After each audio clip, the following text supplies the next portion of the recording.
Well, heading to my sister's house for a birthday. I think she's 40. I'm gonna say she's 43? 4. I don't know. Happy birthday, Carla. I think you're 40 something. Just need to do a bit of running around before we leave town. Getting gas, stopping for a few things.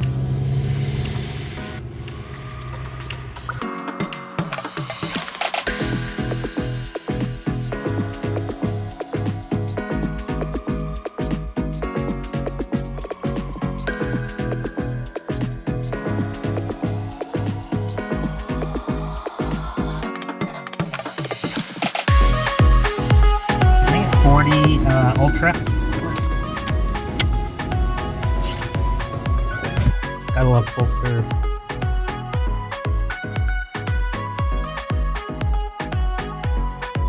My videographer went into the store, and so if there's a big decline in the production value here, it's because she is in Walmart. You know, as I started to create a video looking at spina bifida in adulthood, I realized that you can't talk about spina bifida in adulthood without talking about spina bifida in childhood, because everything about the way that my life has turned out is tied back to my youth. It's tied back to my parents, my family, my home environment, and I just can't separate my adult life from life as a child, or the story would be incomplete.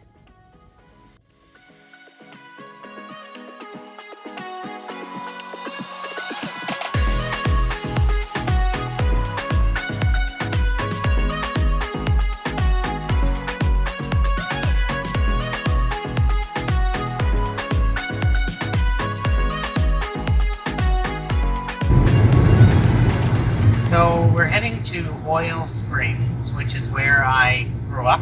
Actually, outside of Oil Springs, I grew up on a farm. It was a cross between a hobby farm and a full working farm.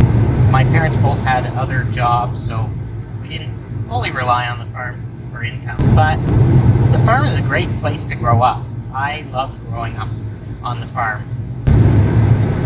Fun fact, Oil Springs was the place of the first oil well in North America. A lot of people don't seem to know that. It's pretty much all Oil Springs has going for it, so anybody who's from there knows this. So Oil Springs itself is only a town of like 700 people, and so we lived outside of the city. As I was growing up on the farm life is totally different than life in the city. Kids are expected to do things, and I'm not talking like video games and riding their bike. Kids are expected to actually take part in what makes the farm work.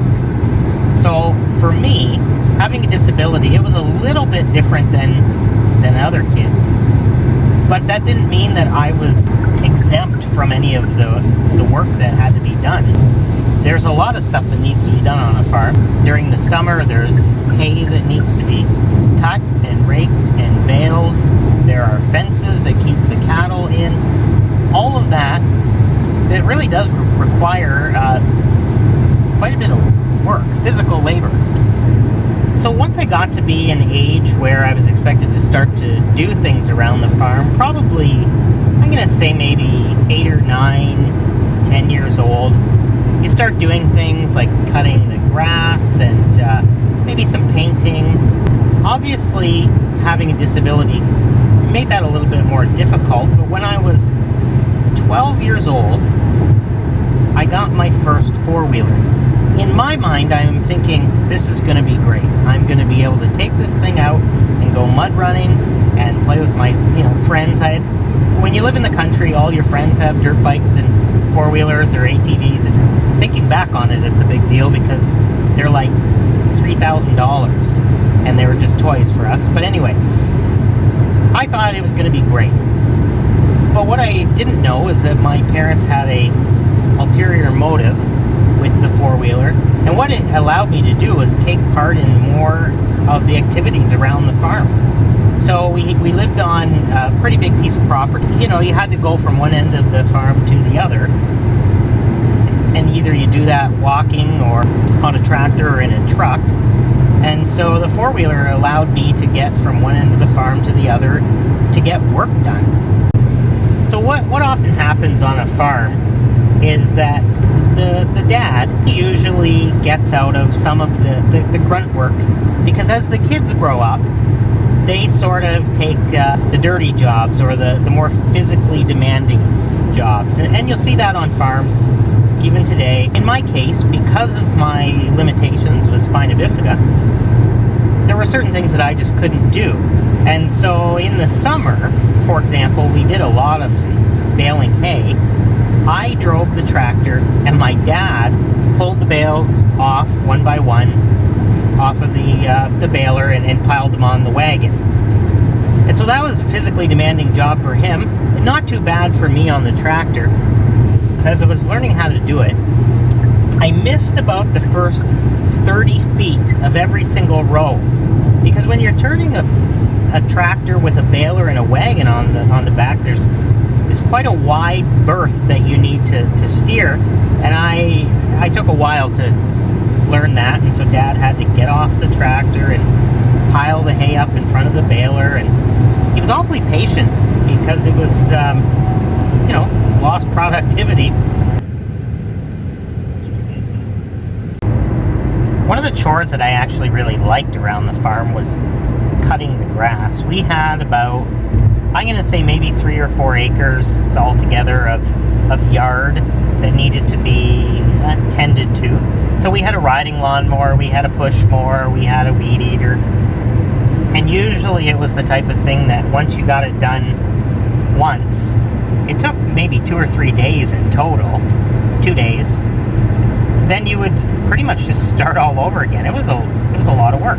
It was a great job. I would put my Walkman on and listen to my Paula Abdul tape, or my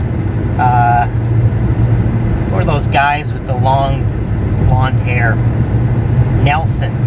My Nelson tape. Loved Nelson. New Kids on the Block, of course. You can't forget NKOTB.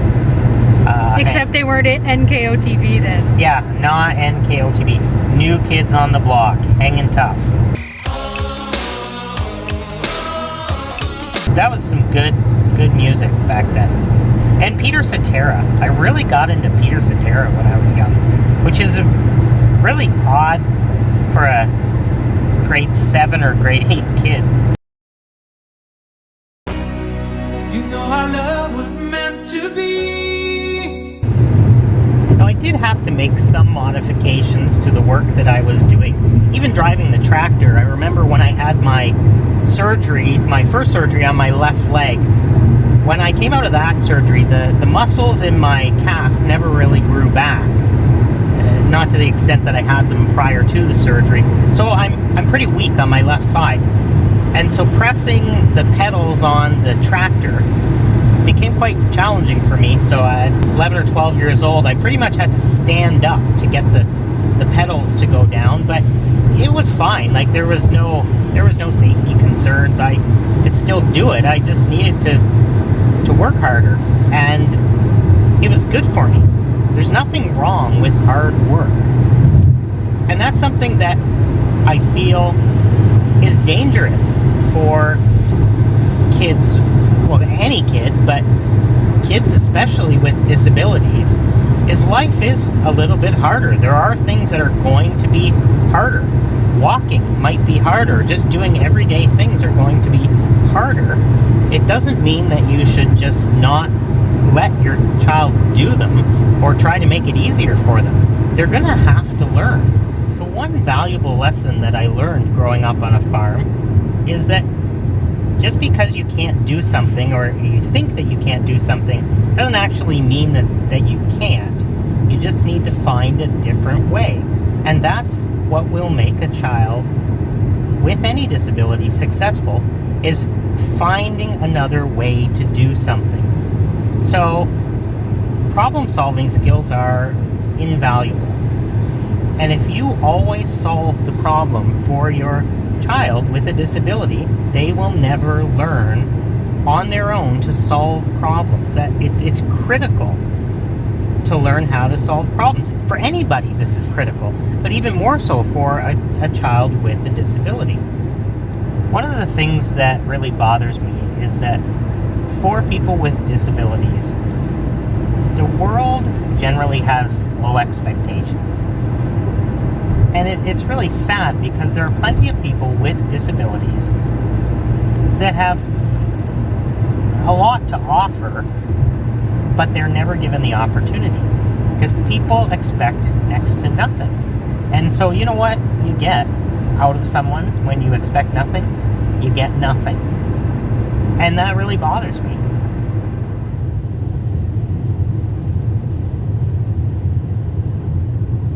You know, the benefit of being as old and gray as I am is that you can look back on your life and you can see the outcome of, you know, things that happened in the past. And so I look at my life today and I would consider myself to be, I'm going to say, successful. I'm not loaded or anything like that, but I'm doing well. My health is good. I'm productive. And all of that really started back when I was on the farm. There was just sets of expectations all the way along, which were manageable. My parents knew that I could do certain things, and so rather than just let me off the hook easily, they kept raising the bar. And I had a bit of a lazy streak in me, like any kid. But Mom and Dad, they pushed me a bit in certain things, and because of that, I was able to do things. I was able to finish high school, to go to college, to buy a business as soon as I, exited college. And I don't know if I was naive or just had no fear, but all of that goes back to my upbringing as a young lad in Oil Springs.